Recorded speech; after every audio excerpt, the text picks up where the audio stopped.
Welcome to smart education X Y Z. आज हम बच्चों कक्षा 8 का हिंदी का मॉडल पेपर 5 है उसके बारे में डिस्कस करेंगे। इससे पहले बच्चों हमने 1 से लगाकर 4 तक के जितने भी मॉडल पेपर थे वो हमने अपलोड कर दिए हैं। ये जो पेपर होने वाला है ये 2.5 घंटे का होने वाला है। इसका जो पूर्णांक होगा बच्चों वो 80 नंबर का होने वाला है। ये जो पेपर है ये हमारा 22 मार्च को होने वाला है। तो चलो बच्चों स्टार्ट करते हैं आज की वीडियो। आज का जो पहला सवाल है, चूड़ियाँ बनाना उसका पैतृक पेशा है, रेखांकित शब्द का अर्थ है। तो बच्चों हमें बताना है कि यहाँ पर जो एक वर्ड दे रखा है पैतृक, इसका मतलब क्या होता है बच्चों? पुश्तैनी, यानी जो उसके माता पिता करते थे वही काम वो करता है। जहाँ पहिया है, पाठ में साइकिल चलाना सीखने की ग्रामीण महिलाओं में क्या आ गई थी? तो बच्चों यहाँ पर आ गई थी नई जागृति।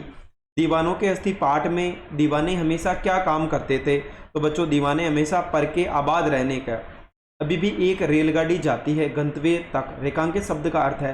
तो बच्चों यहाँ पर अंडरलाइन कर रखा है कि गंतव्य शब्द का अर्थ क्या होता है। तो बच्चों स्थान जहाँ किसी को जाना हो, ई प्रत्यय लगा करके हमें एक शब्द बनाना है। बच्चों ऐसा शब्द जिसके अंत में क्या आ रहा हो? ई आ रहा हो। तो क्या हो जाएगा बच्चों? देवी हो जाएगा। राम ने टोपी पहनी, रेखांकित शब्द का बहुवचन है, यानी हमें बताना है कि जब एक से ज़्यादा टोपी हो तो उसको क्या बोला जाता है। तो बच्चों वो क्या हो जाएगा?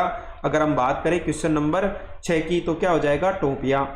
पानी की कहानी पाठ के आधार पर प्राकृतिक सौंदर्य कब निखर उठता है ये हमें बताना है। तो बच्चों जब क्या होती है? सूर्य की किरणें पड़ने लगती है सुबह सुबह।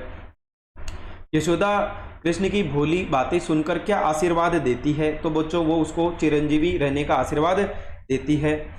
अगला है, धर्म भीरू लोगों की क्या मनोवृत्ति बन गई है, क्या निराश हुआ जाए? पाठ के आधार पर हमें यहाँ पर बताना है। तो बच्चों अगर इसकी बात करें तो इसका आंसर क्या होगा कि धर्म भीरू लोगों की मनोवृत्ति कानून की त्रुटियों का लाभ उठाने की बात कही गई है। बाज और सांप, पाठ के आधार पर सांप के लिए सबसे बड़ा सुख क्या था ये हमें बताना है।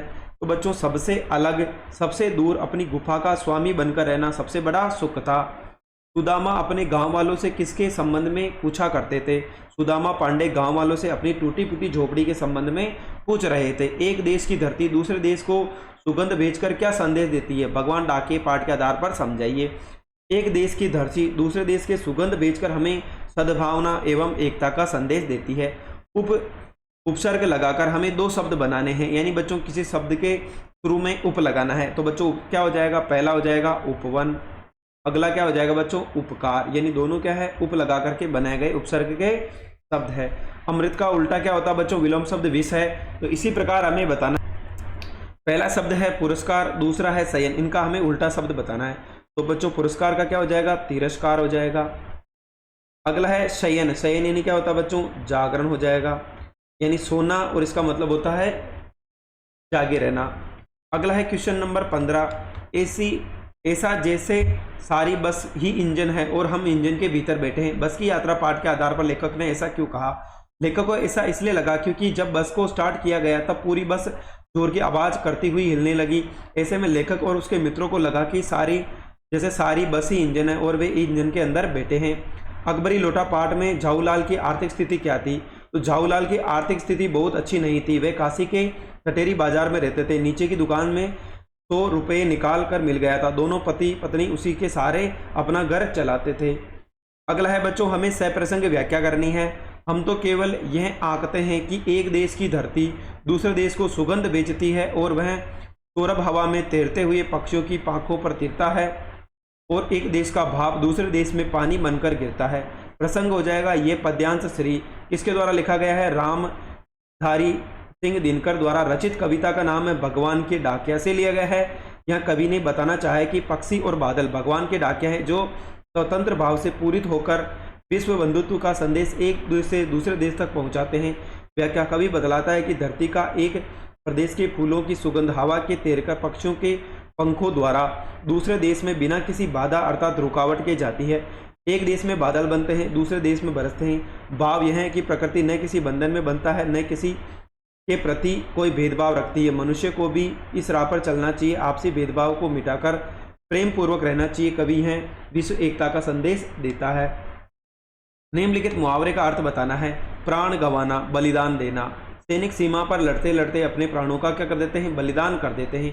टोपी उछालना यानी अपमानित करना। आजकल के बच्चे माता पिता की टोपी उछालने में कोई देर नहीं करते हैं। सड़क सुरक्षा नियम से आप क्या समझते हैं, हमें बताना है। तो सड़क यातायात सुरक्षा नियम एक प्रकार की विधि या उपाय है जिससे सड़क दुर्घटना में लोगों को चोट लगने, उससे मौत होने वाली घटनाओं को कम करने का प्रयास किया जाता है। इसमें सड़क का उपयोग करने वाले सभी लोग, जिनमें पैदल चलने वाले, साइकिल चालक, गाड़ी चालक, सार्वजनिक तथा निजी वाहनों का प्रयोग करने वाले शामिल है।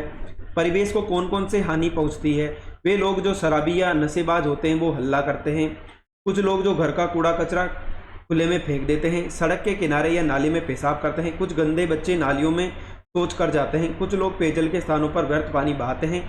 ऐसे लोग परिवेश को हानि पहुंचाने का काम करते हैं।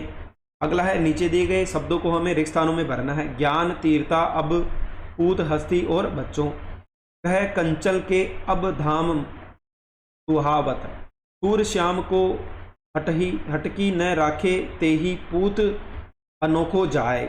साधु से ज्ञान पूछना चाहिए, सदियों से बूढ़ी नानी तमाम बच्चों को सुना रही है। पक्षियों की पांखों पर तीरता है, दीवानों की क्या हस्ती, आज यहाँ कल वहाँ चले जाना है। अगला है क्वेश्चन नंबर 22। निम्नलिखित शब्दों को हमें अर्थ के साथ मिलाना है। तो बच्चों, पेटी है, पेटी का अर्थ होता है बैठकर। दूसरा है सुधारस, सुधारस का मतलब होता है बच्चों अमृत। दुहेली, दुहेली का मतलब होता है कष्टकारी। प्रतीक्षा करना यानी इंतजार करना।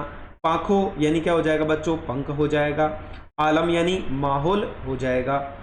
अगला है क्वेश्चन नंबर 23, जिसके अंदर हमें एक गद्यांश दे रखा है जिसको पढ़ करके हमें नीचे दिए गए प्रश्नों के उत्तर देने हैं। साइकिल प्रशिक्षण से महिलाओं के अंदर आत्मसम्मान की भावना पैदा हुई, यह बहुत महत्वपूर्ण है। फातिमा का कहना है, बेशक ये मामला केवल आर्थिक नहीं है। फातिमा ने यह बात इस तरह कही जिससे मुझे लगा कि मैं कितना मूर्खतापूर्ण ढंग से सोच रहा था। उसने आगे कहा, साइकिल चलाने से मेरी कौन सी कमाई होती है, मैं तो पैसे ही गंवाती हूँ। मेरे पास इतने पैसे नहीं है कि मैं साइकिल खरीद सकूं, लेकिन हर शाम में किराए पर साइकिल लेती हूँ ताकि मैं आज़ादी और खुशहाली का अनुभव कर सकूं। पुडुकोट्टई पहुंचने से पहले मैंने इस विनम्र सवारी के बारे में कई तरह सोचा नहीं था। साइकिल प्रशिक्षण से महिलाओं की मानसिकता में क्या परिवर्तन आया?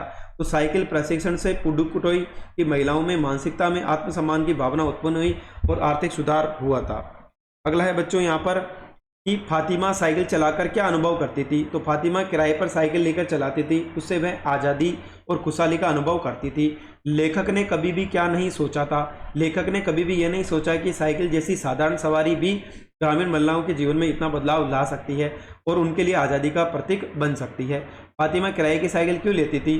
फातिमा साइकिल नहीं खरीद सकती थी, वह अपनी आज़ादी तथा खुशहाली का अनुभव करने के लिए किराए पर साइकिल लेती थी। क्वेश्चन नंबर 24 है कि मैं कक्षा 8 का विद्यार्थी आशा कुमारी है, यानी बच्ची का नाम क्या है, आशा कुमारी। अपने प्रधानाध्यापक को पुस्तकालय से पाठ्य पुस्तकें उपलब्ध कराने के संबंध में पत्र लिखना है। सेवा में श्रीमान प्रधानाध्यापक महोदय, राजकीय उच्च प्राथमिक विद्यालय सीकर, पुस्तकालय से पाठ्य पुस्तकें दिलवाने के संबंध में निवेदन है कि मैं आपके विद्यालय की एक निर्धन छात्रा हूँ। मेरे माता पिता की आर्थिक दशा ठीक नहीं होने के कारण पाठ्य पुस्तकें खरीदने में मैं असमर्थ हूँ, अतः आप मुझे पुस्तकालय से सभी पाठ्य पुस्तकें दिलवाने की कृपा करें।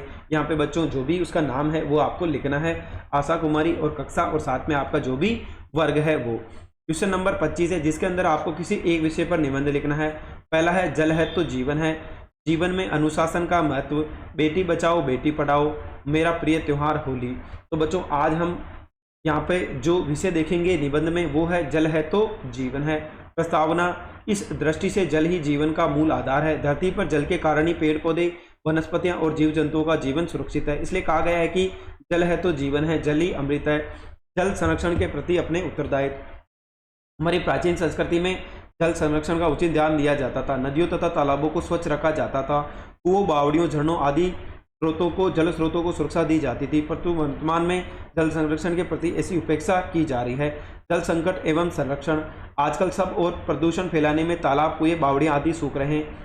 भूमि के अंदर जल लगातार दोहन करने घट रहा है। बड़ी नदियों में आपस में जोड़ना चाहिए और सभी जल स्रोतों को प्रदूषण से बचाना चाहिए। उपसंहार, जल ही जीवन का आधार है, इसलिए जल संरक्षण के लिए जन चेतना को जागृत करना आवश्यक हो गया है। तो बच्चों यहाँ पर हमें जो आज हम मॉडल पेपर 5 था उसके बारे में अध्ययन किया था। अब हम इसके 3 मॉडल पेपर और है, आगे आने वाले वीडियो में हम उनको आज ही हल करने का प्रयास करेंगे।